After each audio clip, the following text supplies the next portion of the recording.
So, Séarlait, this is your last day after 2 weeks here at Mossy Bottom, my homestead. Yes. Tell me, how does it feel now that you're about to leave? And you're being attacked by a million midges. Yeah, and by a very playful dog. It feels... I'm going to be very sad to leave. I feel like I've very quickly felt at home here. I'm going to definitely miss the solitude, the routine, the jobs, that kind of feeling of purpose. But I'm also leaving feeling quite inspired and uplifted and excited for more of the same. This is I know, hell. there's so many of them.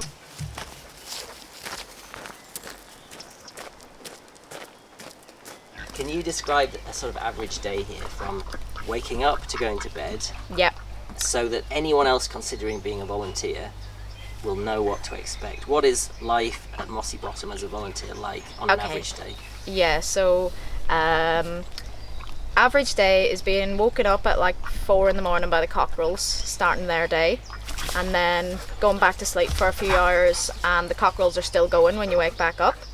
I've been getting up and having a coffee, sitting outside, looking out over all the veg, and then I go for a walk in the forest, and Moss generally accompanies me, which is very nice, kind of moment of meditation in the morning. I've really come to enjoy that actually. And then I come back, I feed all the animals, check they all have water, give them a scratch, have a little chat with them, and then after that, me and you have been starting our day. And the days have been really varied, so we've done different things. The first week we were kind of more focused on like planting out, because that was quite urgent that needed to be done. And then this week we've had all different things. We made that bench, we made the door frames for the granary. So although I've had like a routine in the morning, then the days, you know, have been very varied in the actual work that we've been doing. And then on an evening, I generally just cook a really simple meal and again sit outside the cabin and just look out over your kingdom and just think, wow, what a life.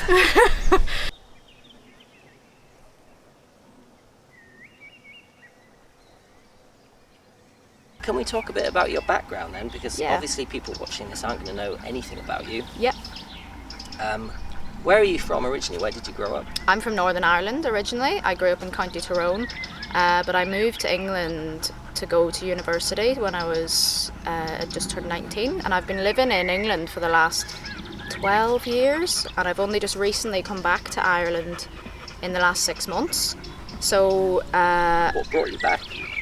well, a change of circumstance, change of life circumstance, a breakup with a long-term partner, and kind of like what a lot of people have done during COVID, maybe reflecting on life and thinking, what do I want to be doing next? Yeah.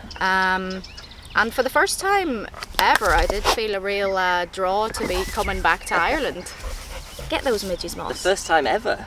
Yeah, I think so. So you were like, never homesick in England? No, I was never homesick in England over the 12 years. Right, that's interesting. Yeah, so... Was it a good feeling to get back? Yeah, it feels really good. I was very happy to leave at the time, and now I'm very happy to be back. Did you have any other fears before coming here or doing volunteering in general? Yeah, I guess maybe as like a fairly introverted person, I always have the fear of like, will I have the stamina to withstand the social interaction? Right. That's probably the only really fear I have going into new situations. But I feel like we're quite similar in that way, and we've gelled quite well, so that fear was quite quickly put to bed. But I think that's maybe the only thing. Any other kind of things that were maybe fears was kind of more excitement of maybe the solitude, you know, the simple living in the cabin, which are all things that I thought I would enjoy, but you know, you don't know until you get here. So maybe a little fear there, but mostly excitement about those things. I definitely feel just so at peace knowing that there's animals around. You feel very special when they want to spend time with you. And also, I think as a fairly introverted person, It doesn't kind of deplete my energy spending time with animals, but it is still quite a sociable thing. So I guess there's, I would imagine that everybody would get something out of living with animals. I've certainly got a lot out of spending time every day, like going on a walk and Moss following me around, when I'm feeding the animals and the cats are following me around. It just, you know, I don't really know, it's hard to kind of put it into words why it feels good, but I just know that it feels good. I think that's a really good way of putting it, as it's a form of socialising for introverts. Yeah. Where you don't have to deal with people. Yeah. You don't have that kind of, that is a big stick. Yeah, Moss is just tearing up the hedge at this point. Yeah, it's like a way of, you know, like I'll just walk around chatting to the animals, but they don't expect anything, any chat back. So it's like a way of kind of socialising without that kind of social tank being depleted. And their reactions are quite predictable. Yeah. Even though they're still charming and funny, Yeah. you know what they're going to do. Whereas Yeah. with people, for me at least, they're much more unpredictable. Yeah. Which makes the interaction much more tiring. Yeah. I think. Yeah. I think it's pig heaven having a good scratch. Oh, I mean, I'd love to just lie down and have somebody brush my hair and have a sleep. Yeah, people pay for that, don't they? Yeah. This video is sponsored by NordVPN, which allows you to secure your internet connection wherever you are in the world, and something I've personally been using for over 8 years now. Whether you're at home or travelling like Séarlait using public Wi-Fi, NordVPN will block malware and malicious ads from accessing your browser, it'll prevent your IP from being tracked, and it'll make it much safer to make online transactions. You're basically hack-proof. Is it complicated? Well, no more complicated than installing an app on your phone. You certainly don't have to be technically savvy. It can be up and running in just a minute or two and works on just about any device connected to the internet, be it your phone, PC, laptop, whether you're using Windows, Android or Apple. It even works on Android smart TVs and can be set up directly on some routers too. The other great thing about NordVPN is that you can choose which country your internet data is routed through, and that means you can access region-locked services like, for instance, BBC iPlayer, we all love that, Netflix, Amazon Prime, from anywhere in the world, or see them as they would appear in that country. And believe me, it's fast. NordVPN is rated as the fastest VPN out there. Did you know as well that prices for flights vary significantly based on your IP or country? Another reason for anyone travelling to use NordVPN, because you can really save money. If you want to find out more, then follow the link at the top of the description to get a 2-year plan with an exclusive deal plus 1 month free. And it's risk-free with NordVPN's 30-day money-back guarantee. And what did you do when you were in England? What was your kind of career and jobs and things? Yeah, so I went to go to art college and I did a degree in furniture making. And then after I graduated, I worked for a co-working space and I did a bit of kind of, I guess, different design and make projects for them. And then I went self-employed as a silver jewellery maker, and I taught silver jewellery making classes for a while. So this was kind of just pre-COVID. I had like set up a studio space in Leeds where people could come and attend creative classes, and other makers could come and host creative classes. And then COVID hit and that put a stop to that completely. And then it was 2 years of just various different jobs that weren't creative. But my background, I would say, is kind of quite practical and creative based. Has it been different for you, the downtime? Yeah, I guess. Talk about that a bit. The downtime has been a little bit different, I suppose, in that, you know, if I wasn't here, although I'm not a TV person, evenings would probably be like, you know, just sit. Evenings would be, you know, maybe just sitting and watching telly for a while, until it was time to go to bed, and then go to bed, and that would be about the height of what happens on an evening. Whereas downtime here, I've been reading more, I've been sitting out and just looking out over the plants growing, or just walking around and seeing what the animals are up to, even though, you know, they're just doing the same thing they were doing this morning. I've been playing guitar a bit, listening to the radio. So yeah, I think downtime has been more spent outside, whereas if I was at home, I would probably be inside. And do you think that makes a difference in terms of happiness and enjoyment of the experience? I think so. It does help that it's late May. Yeah, it definitely helps that it's late May. If it was winter, you know, I'm sure it would be a different story. It might be a bit of a soggy kind of downtime. It doesn't help though having these midges. There's so many of them. Us.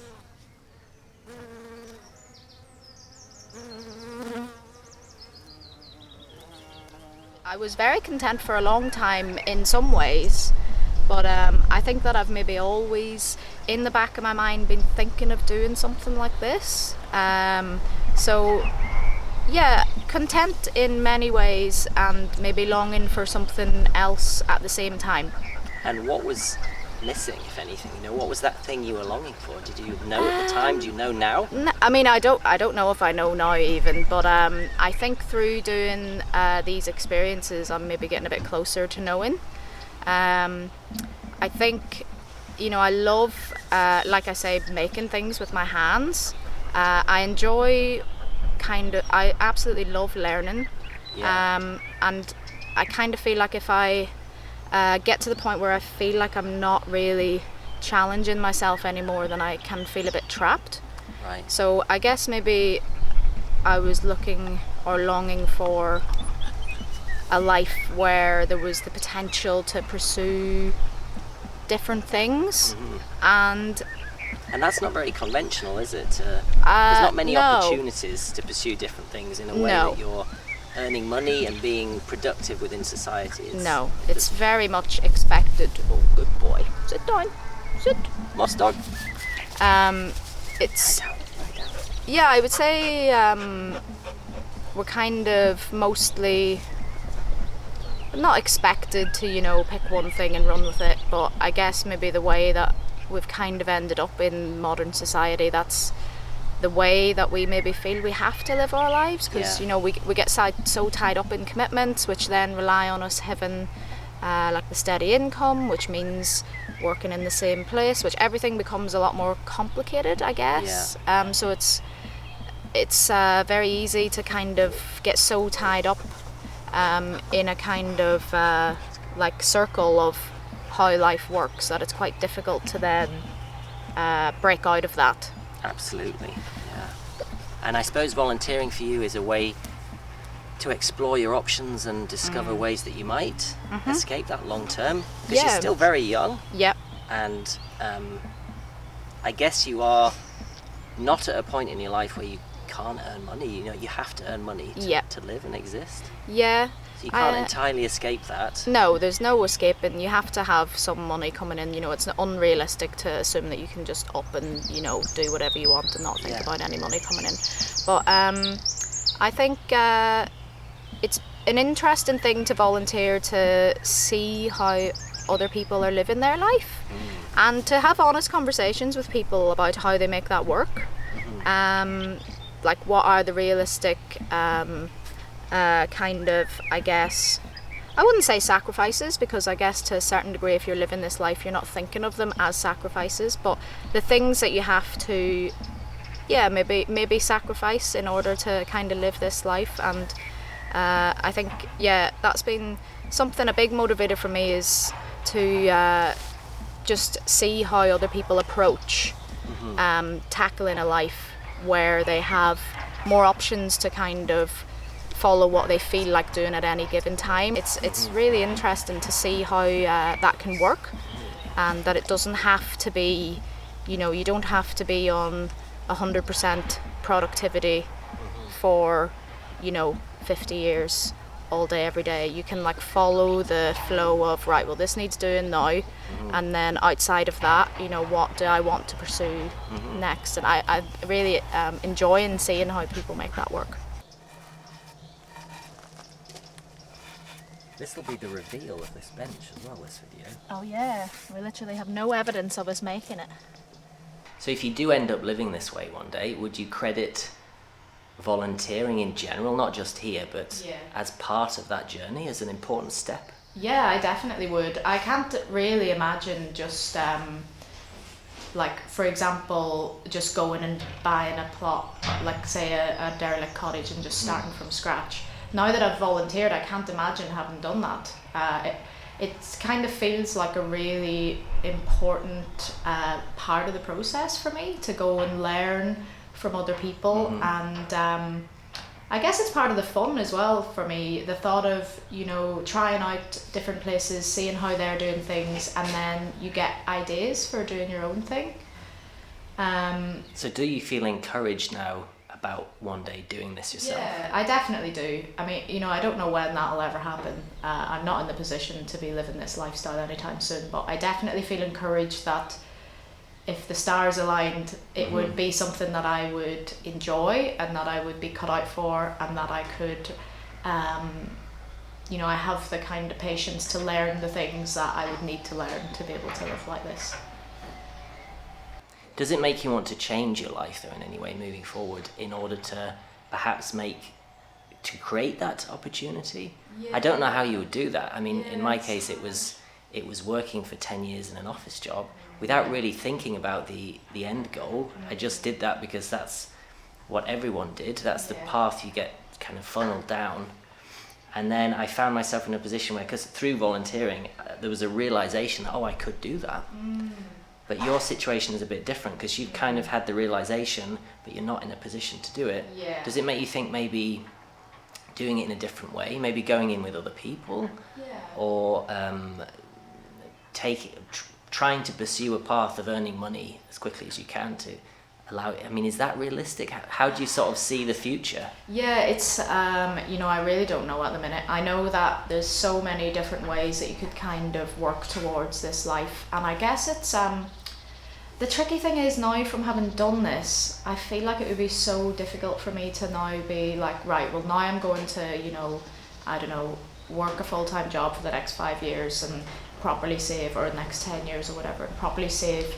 I feel like, having experienced what life can be like, it would be hard for me to then give that up, even though it would be temporary and I would be working towards that as a goal. I feel like, just me as a person, I can't imagine that I would be able to be happy doing that. And I feel like I've really come to value, like, enjoying every day. So I don't know if I would be able to sacrifice how kind of content and at peace I currently feel in my life. So that's a really tricky, you know, I really don't know the answer to that question. Makes you think more about our own, like, seasonal cycles, that, you know, it's okay to hunker down a bit in winter and rest and not be super productive, and then go with the flow of the seasons yourself. Wouldn't it be Kind of great makes if you more aware of that. humans could hibernate? Yeah. Oh God, I've often thought I would love to hibernate. I would definitely be sleeping for a couple of months a year if I could. And if you hibernate as well, you get to absolutely stuff yourself. Have a big feed and then go underground for 2 months. You could have a big feed for about 3 months. Yeah. That's what bears do. They just feast to the point that they can hardly walk, they're so obese. Oh, it sounds like a great lifestyle. And then they just sleep, and when they wake up, they're thin again. Yeah, sounds great. Do you feel more connected to Ireland since you've come back? Yeah, I definitely do. I feel really, I think, like, I've kind of come to realise that the kind of life that I enjoy is the life that is kind of, not the life that I had, but maybe the life that, like, my grandparents had in Ireland. Not necessarily my parents, but my grandparents were, you know, they lived, not all 4 grandparents, but like one of them in particular, you know, they lived out in the middle of the country in a cottage quite similar to your house. And I'm coming to realise that that the life kind of my not so distant relatives lived is maybe closer to the life that I would like for myself.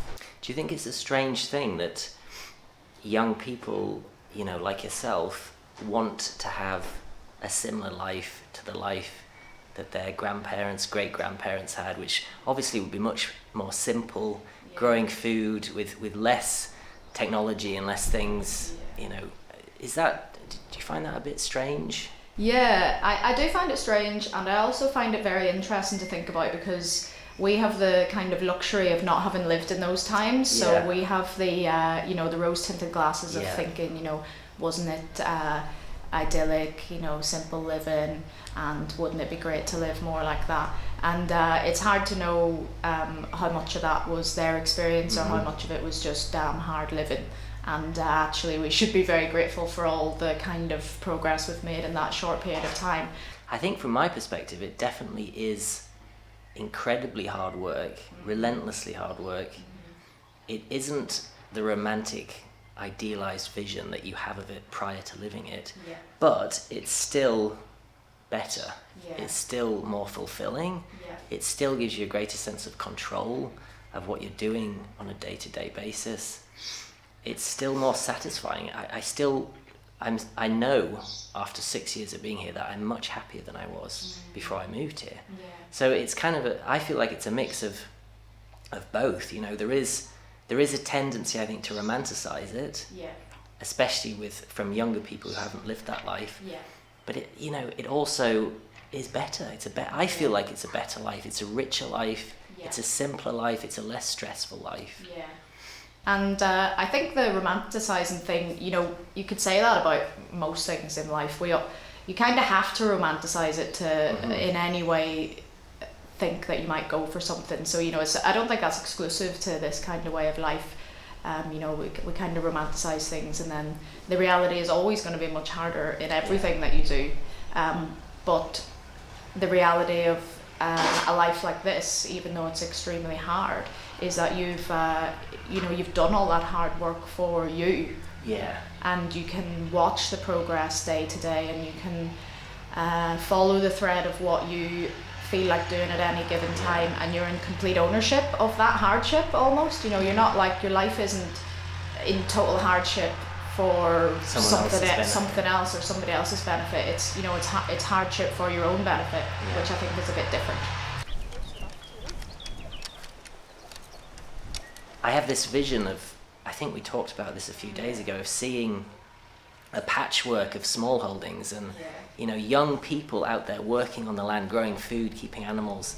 I can only imagine how beautiful that would be, that image. If we were going back in time now, we'd be driving around and there would just be people out in the fields working everywhere. Young people.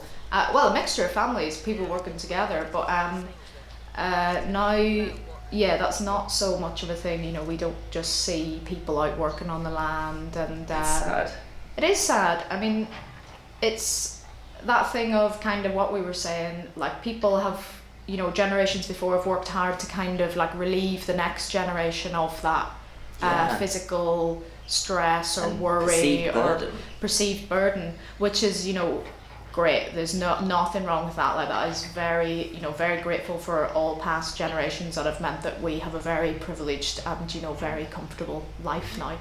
But that doesn't mean that we can't actively choose to seek out some discomfort again. You know, it's not disrespectful saying like, you know, that we're that we, you know, we should have just left it the way it was. It's not like that. I don't think there's anything wrong in seeking out a little bit more of the way people would have lived their lives. It's ironic, I think, that discomfort is actually harder. It's harder to be uncomfortable. It's easier to just take the very conventional path of renting somewhere in a city, getting a office job where you've got all your comforts provided, but you don't have that fulfillment. Well, some people do, of course. We're only talking about those specific people. This kind of lifestyle. But for those people, I think it's really hard to have the uncomfortable life. It's like, how do you, what's the gap? And like, the gap for me at the minute has been volunteering, the gap between like a life of comfort and where you feel, you know, like very comfortable but maybe seeking a bit of discomfort, and the life of like that kind of like what is the bridge between there, without completely like giving up on this life and jumping into this life not knowing whether or not it's going to work for you. And I think volunteering is that gap for me at the minute. And like you can still go either way. You can always go back to the life that you had. Maybe, you know, you might volunteer and you might think, actually, I'm really happy with the way my life is, and that's great. Like, nobody's saying you have to give up on that, but it's I think it's good to put yourself out of your comfort zone every now and then, just to test the water, even of, you know, it's that thing of, it's much easier to identify what you don't like or what you're unhappy with. Sometimes it's very hard to identify what you're happy with, so it's kind of like that, I suppose. Too far. Okay. Now up a tiny bit on this side. Oh no, we're good. It's such a nice frame. Like, the tractor's just right in the middle of there, and all you can see is forest behind it. And the light is so lovely on that stone wall. It's just so nice. Yeah, we've done that with the frame we've created, haven't we? Yeah. Turn it into a Yeah, picture. it literally wasn't there yesterday. It's very satisfying. If Mossy Bottom was your home, what would you do differently to me? And that's a question I often ask volunteers, because it's quite interesting to hear people's different perspectives. And usually people say, oh, I wouldn't have that animal, but I would have this animal. Or I wouldn't grow that, but I would grow that. Or I'd prioritise this over this, you know. Everyone does things a bit differently. The only thing that springs to mind is like... You'd grow onions, I know that. I know I would grow onions. I'd definitely grow onions. That would be top of the list. Then next would be like a hot tub. No. Oh yeah. The hot tub. I'm saying that in jest, but I probably would focus on creating some kind of like leisure outside area. Like, I'm happy to just sit and look outside, but yeah, some kind of like hot tub, so I could be... You could sit and look outside from that. Outside. Yeah. That would be what I would do, I think, which is, you know, totally not important at all. Would you recommend volunteering on homesteads in the way that you did to other people in a similar position who maybe are looking to explore different ways of living, considering a different way of life? Do you think it was the right decision? Do you intend to keep doing it, and would you recommend it to other people? Okay, I would 100% recommend. If there's somebody who is in two minds whether or not they should, I would definitely do it. I just cannot even describe what I've got from the last couple of months volunteering so far, and I hope to continue it. I mean, I hope to continue my journey seeing more of Ireland. So I'm really excited to keep doing it, and I mean, it took me a long time to actually do it. I signed up for Workaway, which is the website that I use for volunteering. I signed up to that over 10 years ago. Like, I have a Facebook memory of me sharing a stay with a friend 10 years ago, and I've only just come and started volunteering last month. So if why did it take so long? What happened? I don't know, you know, it's one of those things now. It's like, why did it take so long? You know, now I'm doing it, it feels just so normal to be doing it. I guess maybe it felt like maybe a big step away from the life I was living. That uncertainty of like, is this just a stupid idea? Like, it seems like something I want to do, but maybe it isn't. Maybe that's just a bit silly to think that it's something that I could do. So I guess a lot of time, just talking myself out of it for various reasons. And then it took a fairly drastic change of situation for me to be like, well, this seems like the natural time now for me to do that thing that I've been wanting to do for a very long time. So if there was anybody who was in a similar situation where they've thought about it very briefly and put it to the back of their mind, I would definitely recommend it. And what would you say to people who have maybe a bit more of a cynical perspective on it, who think, well, you shouldn't be doing work without getting paid for it. If you're doing work, you should be getting paid. That's the way the world works. Yeah. What would you say to that? I do understand that for some people, I mean, it's easier for me. I've very little commitments. You know, I'm not gonna say that, you know, if you've got a mortgage and kids and everything, that, you know, you don't need to double think about the commitment. I know that I'm maybe not motivated by money in that way. I'm more motivated by doing what I want to do. So yeah, I totally get that, you know, it's not, some people would be thinking, you should be getting paid for that, but I really don't see it that way. And yeah, maybe it's not for people who think like that. Maybe it's too hard of a thing to reconcile, and that's fine. You know, there's nothing wrong with that. But for me, it's totally worth it. Way more than the money could ever be. Like, unbelievably cannot stress that enough. Yeah. There we go. That's a good point to end on. Very good. That was my last question. Is that all the questions? That's it, yeah. Oh, that's it. We've only been talking for like what? Maybe an hour. 4 days?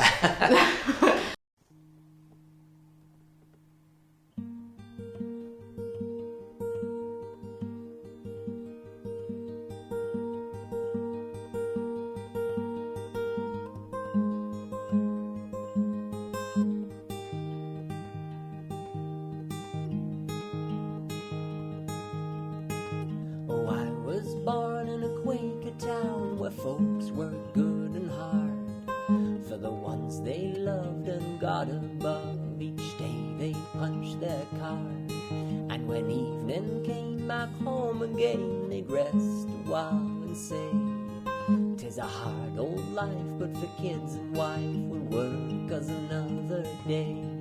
When the sun rose low, back to work they'd go, singing on their way. Oh, for job and home to call our own, we'll work as another day. Oh.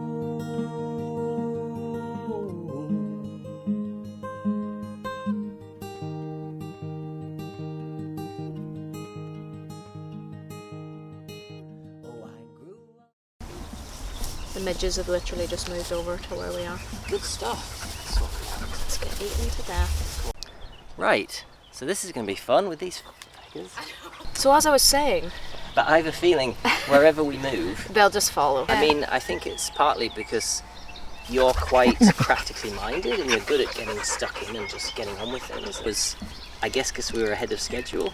Yeah. But the planting out, definitely, it's got to be done when it's done. Yeah. Yeah.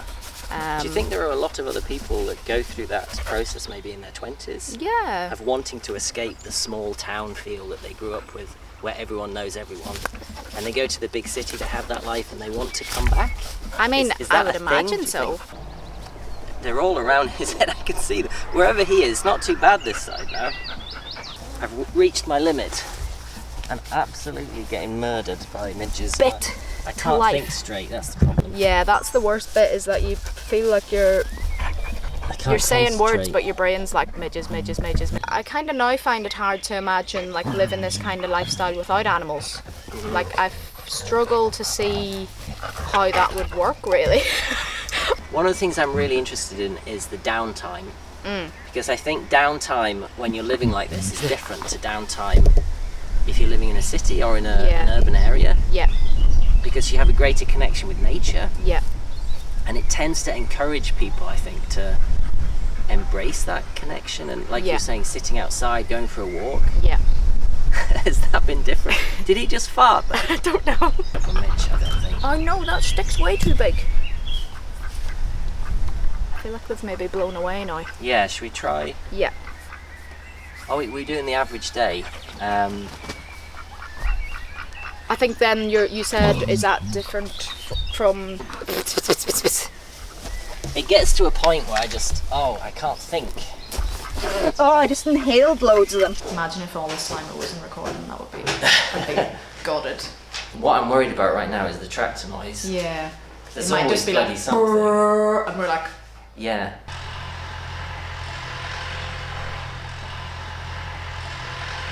Yeah, there's another one coming. Everybody's coming in. They've been found out. Yeah, this is where we are. They're coming to escape the Didn't midges as tell well. you. You coming up? Just out of reach of you, Moss. They're all in shot though. They're all lining up for their close-up. This is what happens when I film videos. You know, They just all come. It's like You a don't magnet. corral them in. No, well, sometimes him Yeah. to try and get his face facing the camera, but the cats and things, and usually him, they just appear. I'll definitely be taking a screen grab of the video at this point. Me and the cat.